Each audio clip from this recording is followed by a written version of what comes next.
Hello thinkers, स्वागत है आपका आज के एडिटोरियल डिस्कशन में।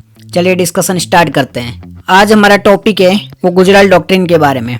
दरअसल 30 नवंबर को हमारे पूर्व प्रधानमंत्री रह चुके आई के गुजराल जी का 30 नवंबर के दिन हमारे जो पूर्व प्रधानमंत्री जी थे आई के गुजराल जी, इनकी डेथ हुई थी।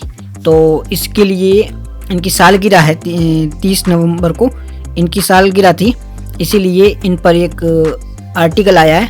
जो आई के गुजराल जी का एक सिद्धांत था, इन्होंने एक थ्योरी दी थी अपने फॉरेन रिलेशन से रिलेटेड, पड़ोसी देशों से रिलेटेड फॉरेन पॉलिसी बनाई थी इन्होंने।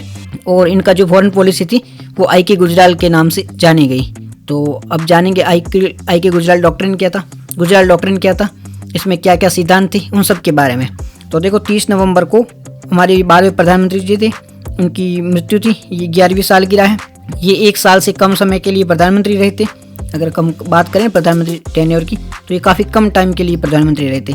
लेकिन ये जो अपना सिद्धांत दिया था इन्होंने, जिसको गुजराल डॉक्ट्रिन कहा जाता है, जिसे आज गुजराल डॉक्ट्रिन कहा जाता है, ये इन्होंने प्रधानमंत्री रहते हुए नहीं दिया था। जब ये विदेश मंत्री थे ना, फॉरेन मिनिस्टर, तब इन्होंने अपने ये थ्योरी दी थी जिसकी आज हम बात कर रहे हैं। ये काफ़ी सौम्य स्वभाव के थे, ज़्यादा ऐसे स्ट्रॉन्ग लीडर नहीं थे जिससे जनता अट्रैक्ट कर पाए, मतलब ऐसा जनता की दृष्टि से इतना नहीं थे। बाकी जिन्होंने पॉलिसी लाइन वो काफ़ी अच्छी लेके आए थे। अब हम गुजराल डॉक्ट्रिन की बात करें ना, तो इनकी डॉक्ट्रिन है वो 5 सिद्धांतों पर आधारित है। 5 पॉलिसी से 5 सिद्धांत है, उन 5 सिद्धांतों पर इनकी डॉक्ट्रिन है वो आधारित है। अब 5 क्या क्या सिद्धांत दिए थे इन्होंने, ये जो सारे सिद्धांतों की जिसकी हम बात करें ना, ये सारे रिलेटेड है पड़ोसी देशों से, हमारे जो नेबर कंट्री है, और वो भी फ्रेंडली। इन्होंने पाकिस्तान का जिक्र इसमें बहुत कम किया था, ना कि पाकिस्तान का जिक्र इन जो हम डिस्कस करेंगे उसमें पाकिस्तान का जिक्र था ही नहीं। पाकिस्तान का जिन्होंने जो जिक्र किया था उसमें अलग से किया था। लाइक इन्होंने कुछ पाकिस्तान के साथ डील की थी, उनके साथ सॉफ्ट वो थे, पाकिस्तान को लेकर वो काफ़ी सॉफ्ट थे।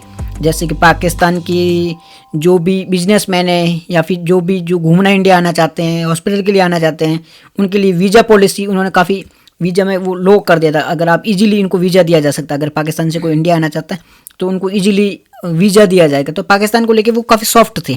बट इन्हें जो पॉलिसी दी थी जिसपे 5 अपन सिद्धांतों की बात करेंगे, उसमें पाकिस्तान का जिक्र नहीं था। इन जो 5 सिद्धांत में ये मालदीव है, मालदीव, श्रीलंका, नेपाल, भूटान, बांग्लादेश, इन देशों को जिक्र किया था इस सिद्धांतों में, इन पड़ोसी देशों का जिक्र किया था। अभी सिद्धांत क्या क्या है इसके बारे में एक बार देख लेते हैं। तो जो पहला सिद्धांत है जिसकी बात करते हैं फर्स्ट, उसमें कहा था जो नेबर कंट्री है, लाइक नेपाल है, बांग्लादेश है, भूटान है, मालदीव है, श्रीलंका है, इनके साथ भारत का हमेशा गिव का नेचर होना चाहिए, गिव ऑल। इन सभी देशों को देने का नेचर होना चाहिए, बदले में कुछ लेने का वो नहीं होना चाहिए। एक्सपेक्टेशन नहीं हो जो आप किसी उन देशों से, जैसे श्रीलंका को आपने कुछ हेल्प करी, बांग्लादेश को कुछ हेल्प करी, तो बदले में आपको लेने की उम्मीद नहीं होनी चाहिए कि इन देशों से कुछ हेल्प ली जाए, नहीं, देने की ही उम्मीद है। पहला इनका सिद्धांत था वो क्या था कि जो अपने पड़ोसी देश है उनको देने की नीयत होनी चाहिए, ज़्यादातर दिया जाए, बदले में कुछ लिया ना जाए। रेसिप्रोसिटी ऐसा नहीं होना चाहिए कि भाई हाँ हमने ये बांग्लादेश को अभी रिवर का पानी शेयर किया है, बदले में बांग्लादेश को बोले कि हमें आप हमारी हेल्प करो और बांग्लादेश से हमें रास्ता दो नॉर्थ ईस्ट में जाने का, नहीं, ऐसा नहीं होना चाहिए। तो ओनली गिव का नेचर होना, टेक का नहीं होना चाहिए। एक हाथ से दो, अभी क्या होता है फॉरेन पॉलिसी में, एक हाथ दो दूसरे हाथ लो, ऐसा होता है ना। तो उस टाइम में जो गुजराल पॉलिसी थी ना, गुजराल डॉक्ट्रिन, उन्होंने उस टाइम कहा था कि नहीं, देने का ही नेचर होना चाहिए, लेने की बात ही नहीं होनी चाहिए। ये इनका पहला वो सिद्धांत था। दूसरे सिद्धांत या दूसरे पॉइंट की बात करें तो सेकेंड इनका था जो साउथ एशियन कंट्री है, साउथ एशियन कंट्री, ये भारत, पाकिस्तान, बांग्लादेश, भूटान, नेपाल, ये सब साउथ एशियन कंट्री, ये अपनी टेरिटरी यानी अपनी ज़मीन का किसी दूसरी देश को यूज़ करने नहीं दिया जाएगा। किसी, जैसे कि एग्जांपल के थ्रू से पहले पॉइंट क्या है गुजराल डॉक्ट्रिन का, दूसरा पॉइंट है कि कोई भी साउथ एशियन कंट्री अपनी टेरिटरी का यूज दूसरे देश को नुकसान पहुंचाने के लिए किसी और को यूज़ करने नहीं देगा। फॉर एग्जांपल अभी नेपाल है, नेपाल अभी अपनी ज़मीन को चाइना को यूज़ करने नहीं दिया जाएगा, चाइना को यूज़ करने नहीं देगा जिससे इंडिया को नुकसान हो। अभी नेपाल अपनी ज़मीन का यूज़ करने को चाइना को दे दे और जिससे चाइना उस ज़मीन का यूज़ करके इंडिया को नुकसान पहुंचा सकता है। तो गुजराल डॉक्ट्रिन में कहा था साउथ एशियन कंट्री है वो अपनी टेरिटरी का यूज़ करने थर्ड कंट्री को नहीं देगा। कोई भी साउथ एशियन कंट्री अपनी जो टेरिटरी है उसका यूज़ करने, उसका तीसरे देश को यूज़ करने के लिए नहीं देगी।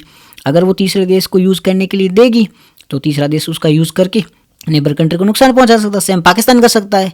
अब अमेरिका आके भारत को बोले कि हम आपकी टेरिटरी का यूज़ करेंगे चाइना पर अटैक करने के लिए। तो गुजराल पॉलिसी में इस चीज़ का जिक्र नहीं था कि अपनी टेरिटरी का यूज़ करने के लिए आप किसी और देश को नहीं दोगे जिससे अपने पड़ोसी देश को नुकसान हो। दूसरा पॉइंट, पहला ओनली गिव का नेचर होना चाहिए। दूसरा पॉइंट इनका गुजरात पॉलिसी में था कि अब टेरिटरी का यूज़ किसी देश की नुकसान पहुंचाने के लिए नहीं दोगे आप किसी देश को, तीसरे देश को नहीं दोगे जिससे किसी देश को नुकसान हो। तो ये चीज़ ध्यान रखना। और इसके साथ साथ गुजरात पॉलिसी की थर्ड पॉइंट जो था ना, थर्ड पॉलिसी का थर्ड सिद्धांत था गुजरात पॉलिसी का, इसके साथ साथ गुजरात डॉक्ट्रिन का, गुजराल जी लेके आए थे, गुजरात डॉक्ट्रिन का पहला सिद्धांत था कि गिव का नेचर होना चाहिए। अपनी अब भारत है वो बड़ा भाई बन के देश को देगा, मतलब में लेने की एक्सपेक्टेशन नहीं होगी। बांग्लादेश को कुछ शेयर कर दिया तो उससे कुछ लेने की नीयत नहीं होगी कभी भारत की कि बांग्लादेश से कुछ लिया जाए। और पाकिस्तान को कुछ, पाकिस्तान का जिक्र हालांकि नहीं हुआ था, बाकी किसी भी देश से लेने की इच्छा नहीं होगी, ज़्यादातर देने की ही इच्छा होगी। ये हमने देख लिया। उसके बाद दूसरा पॉइंट हमारा था कि कोई भी साउथ एशियन कंट्री है वो अपनी टेरिटरी का यूज़ करने के लिए किसी थर्ड पार्टी को या थर्ड कंट्री को नहीं देगा। जैसे नेपाल है अपनी लैंड का यूज़ करने के लिए चाइना को नहीं देगा। अगर चाइना को नेपाल अपना लैंड यूज़ करने को देगा तो उससे भारत पे चाइना अटैक कर सकता है। तो गुजराल जी इसके भी खिलाफ थे। अब तीसरा पॉइंट ये है कि कोई भी देश है वो थर्ड देश की जो इंटरफेरेंस नहीं करेगा। लाइक नेपाल है, भूटान है, उनका जो पर्सनल इश्यू है ना वहाँ पे कोई भी देश इंटरफेयर नहीं करेगा। अब इंडिया पे हमेशा एक आरोप लगता है कि इंडिया बिग ब्रदर का रवैया अपनाता है। कैसे? इंडिया दूसरे देशों की पॉलिटिक्स में जाके इंटरफेयर करता है। कैसे इंटरफेयर करता है? इंडिया क्या करता है, मतलब उनके अकॉर्डिंग काफ़ी देशों द्वारा कहा जाता है कि इंडिया क्या करता है कि नेपाल में किसकी सरकार बननी चाहिए, जो प्रो इंडियन हो उनकी सरकार बननी चाहिए, बांग्लादेश में प्रो इंडियन की सरकार बननी चाहिए। ऐसे इंडिया इंटरफेयर करता है। तो कोई भी देश नहीं चाहता है कि इंडिया इस प्रकार का इंटरफेयर करे। तो गुजरात डॉक्ट्रिन में ये कहा था किसी देश द्वारा दूसरे देश की जो इंटरनल पॉलिटिक्स है, इंटरनल कुछ भी मैटर उसमें इंटरफेयर नहीं किया जाएगा। इंटरनल अफेयर में इंटरफेयर नहीं किया जाएगा। किसी देश के द्वारा दूसरे देश के इंटरनल मैटर में या इंटरनल अफेयर में इंटरफेयर नहीं किया जाएगा। समझ आ गई? तीसरा पॉइंट, पहला गिव का नेचर होना चाहिए। दूसरा होना चाहिए कि अपनी ज़मीन को किसी के खिलाफ यूज नहीं होने दिया जाएगा। और तीसरा है कि इंटरफेयर नहीं किया जाएगा, इंटरनल अफेयर में इंटरफेयर नहीं किया जाएगा। 3 पॉइंट समझ में आएंगे गुजराल डॉक्ट्रिन की। चौथा गुजराल साहिब का जो गुजराल डॉक्ट्रिन का पॉइंट था या जो भी फीचर था इसका, पंच सिद्धांत है ना, पहला देख लिया, दूसरा देख लिया, तीसरा चौथा सिद्धांत था कि साउथ एशियन कंट्री है जितनी भी वो रेस्पेक्ट करेगी टेरिटोरियल इंटीग्रिटी की। टेरिटोरियल इंटीग्रिटी यानी क्षेत्रीय अखंडता की रेस्पेक्ट करेंगे साउथ एशियन कंट्री। भारत है वो नेपाल की क्षेत्रीय अखंडता उसकी रेस्पेक्ट करेगा। ये चीज़ मैं समझाऊँ कैसे? भारत इतना स्ट्रॉन्ग है, काफ़ी बड़ा देश है, अभी वो अपनी आर्मी को जैसे कि चाइना पे अटैक करना है तो नेपाल से ऐसे डायरेक्ट रॉकेट नहीं भेज सकता। नेपाल की पहले परमिशन लेनी होगी, नेपाल से बात करनी होगी। अगर नेपाल के बिना पूछे भारत ऐसी कोई कार्रवाई करे तो नेपाल की टेरिटोरियल इंटीग्रिटी क्षेत्रीय अखंडता के खिलाफ, जैसे अभी पीओके से होके सीपैक गया है, चाइना पाक इकोनॉमिक कॉरिडोर, तो भारत की क्षेत्रीय अखंडता का तो खिलाफ ही है ना। तो गुजराल साहब इसका भी विरोध करते थे कि किसी देश को थर्ड देश की जो इंटरनल जो पॉलिटिक्स या इंटरनल अफेयर में नहीं करना है, साथ ही साथ उसकी टेरिटोरियल जो इंटीग्रिटी है उसमें भी इंटरफेयर नहीं करना। ये इसका चौथा पॉइंट था। और पांचवा पॉइंट था जिसमें है कि कोई भी विवाद चल रहा हो वो शांतिपूर्ण ढंग से उसका सॉल्यूशन, ऐसे नहीं कि यहाँ लड़ाई कर लिए और सॉल्यूशन निकाले, नहीं, उसका जो सॉल्यूशन होना चाहिए वो शांतिपूर्ण तरीके से होना, पीसफुली होना चाहिए। सेटलमेंट है वो पीसफुली बैठ के बायलैटरल नेगोशिएशन किए जाने चाहिए और उसी द्वारा सॉल्यूशन होना चाहिए। 5 सिद्धांत समझ में आएगा। पहला सिद्धांत, इंडिया को हमेशा बड़े भाई की तरह देने का नेचर होना चाहिए, लेने का नहीं होना चाहिए। दूसरा सिद्धांत गुजराल साहब का ये था कि साउथ एशियन कंट्री अपनी टेरिटरी का यूज़ नहीं करने देंगे दूसरे देश को। तीसरा सिद्धांत ये था कि इंटरनल पॉलिटिक्स में इंटरफेयर नहीं किया जाएगा, इंटरनल अफेयर में। चौथा पॉइंट क्या था कि रेस्पेक्ट की जाएगी किसकी, टेरिटोरियल इंटीग्रिटी की। और 5वां पॉइंट था कि कोई भी विवाद हो उसे पीसफुली बायलैटरल नेगोशिएशन से सॉल्व किया। ये 5 सिद्धांत थे गुजराल साहब की डॉक्ट्रिन के, जो गुजराल डॉक्ट्रिन के नाम से हम जानते हैं उसके। अब गुजराल साहब ने इन जो ये पॉलिसीज थी, ये गुजराल डॉक्ट्रिन की जो पॉलिसी है उसमें पाकिस्तान का कहीं भी जिक्र नहीं है। मैंने पहले भी बताया कि इसमें पाकिस्तान का जिक्र नहीं है, पर फिर भी पाकिस्तान के प्रति वो थोड़ा सॉफ्ट थे। कैसे सॉफ्ट थे कि उस टाइम में पाकिस्तान से कई बिजनेसमैन हैं, कई खिलाड़ी है जो भारत की ओर आना चाहते थे, तो उनके लिए है ना वीजा पॉलिसी ईजी कर दी थी, वो ईजिली भारत आ सकते थे। साथ ही साथ उनके लिए क्या क्या व्यवस्था की गई कि एक एग्रीमेंट किया गया जिसमें पाकिस्तान और भारत के बीच में इजीली ट्रेड हो सके। जब पाकिस्तान ने ऐसा नहीं किया, फिर भी भारत ने पाकिस्तान को दे दिया कि हाँ ठीक है आप कर लो, ऐड दे दी पाकिस्तान को, हाँ आप कर लो, ज़्यादा हमें दिक्कत नहीं है। तो पाकिस्तान के प्रति इनका सॉफ्ट बिहेवियर था। जैसे कि वो पाकिस्तान के प्रधानमंत्री नवाज शरीफ से उस टाइम में मिले थे ना, तब भी उन्होंने कहा था कि बातचीत होती रहनी चाहिए, गुफ्तगू चलती रहनी चाहिए। उर्दू में कहा था गुफ्तगू चलती रहनी चाहिए। तो पाकिस्तान की प्रति भी काफ़ी सॉफ्ट थे वो, ये उनकी बातों से समझ आता है। फिर अगर उनकी जो विदेश नीति फॉरेन पॉलिसी थी या ये डॉक्ट्रिन था, उसका कुछ बेनिफिट भी हुआ था। जैसे कि इसके बाद पहले देखो बांग्लादेश और भारत के बीच में एक रिवर एग्रीमेंट था, वो काफ़ी बस टाइम से पहले तो हो चुका था रिवर एग्रीमेंट, लेकिन उसे क्या वापस रिन्यू करना था, जिससे बांग्लादेश को काफ़ी बेनिफिट होता, बट वो हो नहीं पा रहा था, किसी न किसी वजह से अटक रहा था। तो गुजराल डॉक्ट्रिन को फॉलो करते हुए बाद में इस जो एग्रीमेंट था ना, उसको 1988 में 1988 में इस एग्रीमेंट पर हस्ताक्षर कर लिए गए। और इससे फ़ायदा हुआ कि बांग्लादेश को रिवर का शेयर मिलने स्टार्ट हो गया। तो बांग्लादेश की दृष्टि से वो काफ़ी अच्छा था। तो इसके बाद ही हो तो बांग्लादेश को लगा हाँ यार इंडिया है अब बड़े भाई की तरह एक्ट नहीं कर रहा है, इंडिया रियल में एक फ्रेंडली कंट्री की तरह बिहेव कर रहा है। तो इंडिया का नेचर बांग्लादेश को काफ़ी अच्छा लगा था इसके बाद में। और भूटान से भी एग्रीमेंट करके एक कैनाल निकालनी थी, तो भूटान से पहले बात की, उसे कन्विंस किया गया, उसके बाद ये कैनाल निकाली गई। और बांग्लादेश की नेपाल की बात करें तो नेपाल उस टाइम में भारत से थोड़ा इतना तो नहीं था, अब की जैसी सिचुएशन नहीं थी, फिर भी नेपाल को यूँ लगता था कि इंडिया ऐसे एक्ट करता है। तो जो काली एक रिवर है उसका डिस्प्यूट चल रहा है नेपाल और भारत के बीच में। तो उस टाइम में भारत सरकार ने नेपाल से बात करी कि हम इस जो हमारे जो ट्रीटी बनी हुई है ना भारत और नेपाल के बीच में, इसके बारे में बैठ के चर्चा कर सकते हैं, इसे अगर आप रिन्यू करना चाहो तो कर सकते हो। तो नेपाल को लगा कि भारत बिहेव तो सही कर रहा है, एक बड़े भाई की तरह न करके हमें एक रेस्पेक्टिव देश मान रहा है, रेस्पेक्ट दे रहा हमारी, और हमसे परस्पर बैठ के बात करना चाहता है। तो ये हुआ गुजराल डॉक्ट्रिन का कि अड़ोस पड़ोस के जो भी देश थे, हमारे नेबर कंट्री थे, उनको लगा कि भारत अब हमारे साथ ढंग से बिहेव कर रहा है एटलीस्ट। तो इससे काफ़ी भारत की इमेज अच्छी हुई। और इसके कुछ क्रिटिसिज्म भी है। अब क्रिटिसिज्म के बारे में भी एक बार देख लेते हैं।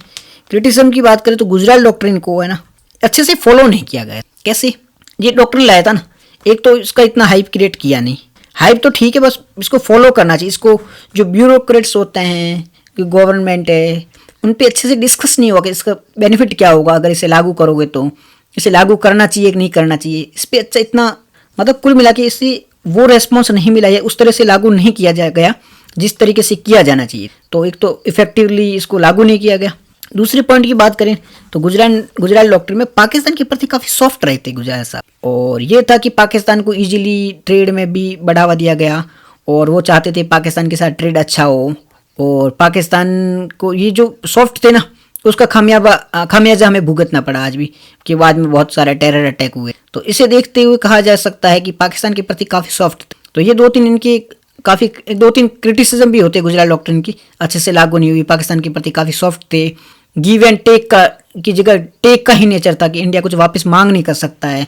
जैसे बांग्लादेश के साथ में शेयर किया तो बांग्लादेश को ये नहीं कह सकता कि आप अभी हमें अपने लैंड का यूज़ करने दो नॉर्थ ईस्ट में जाने के लिए। इसलिए कुछ हद तक इसका क्रिटिसिज्म भी होता है। बट आने वाले जितने भी प्रधानमंत्री जी थे, जैसे अटल बिहारी वाजपेयी जी, मोदी जी, नरेंद्र मोदी जी, मनमोहन सिंह जी, उनके सभी कार्यकाल में गुजराल डॉक्ट्रिन का कहीं ना कहीं यूज़ हुआ है। तो बेनिफिट भी हुए हैं, क्रिटिसिज्म भी है इसका, मेंस में क्वेश्चन भी बन सकता है। एक बार गुजराल साहब के बारे में थोड़ा बहुत जान लेते हैं अपन। गुजराल साहब का जो जन्म हुआ था वो हुआ था अविभाजित पाकिस्तान में ना, वहाँ हुआ था। फिर वो भारत चले आए, उन्होंने इन स्वतंत्रता सेनानी के रूप में भी भाग लिया था, कई बार जेल भी गए थे। वो अच्छे एक राजनीतिज्ञ के रूप में थे। आपातकाल लगा गया था ना, आपातकाल, तब गुजराल साहब सूचना इंफॉर्मेशन मिनिस्ट्री के अंतर्गत थे, मिनिस्टर थे, इंफॉर्मेशन मिनिस्टर थे। और इन्होंने ये भी कहा था कि संजय गांधी जो भी बोल रहे हैं उसको आप मानो मत, उनके खिलाफ जाओ। तो वो कांग्रेस सरकार के उस टाइम खिलाफ भी गए थे, काफ़ी बुद्धिजीवी थे ये।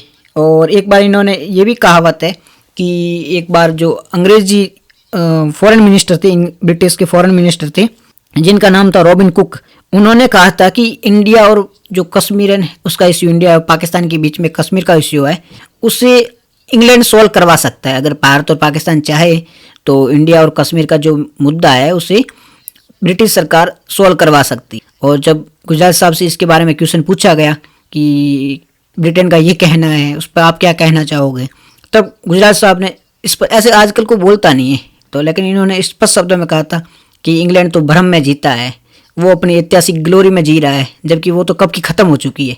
अब तो वो एक थर्ड क्लास देश बन के रह गया। अब उसकी वो इज्जत नहीं है जो हुआ करती थी। तो इंग्लैंड को ऐसी बातों से बचना चाहिए। इस प्रकार की उन्होंने वाक्यों का प्रयोग किया था, जिसके लिए वजह वो काफ़ी फेमस भी है कि वो डायरेक्टली बोल दिया था, मुंह पर ही इस प्रकार के शब्दों का प्रयोग किया था। और गुजराल साहब के बारे में ये भी कहा जाता है कि इनको इतना, वो बाकी जो प्रधानमंत्री है ना, उनको काफ़ी मतलब ऐसे उनकी व्यक्तिगत छवि काफ़ी प्रधानमंत्री के रूप में याद किया जाता है, लेकिन इनको एज ए प्रधानमंत्री इतना याद नहीं किया, क्योंकि एक साल तो इनका टर्म बहुत कम था, 1 साल का ही था।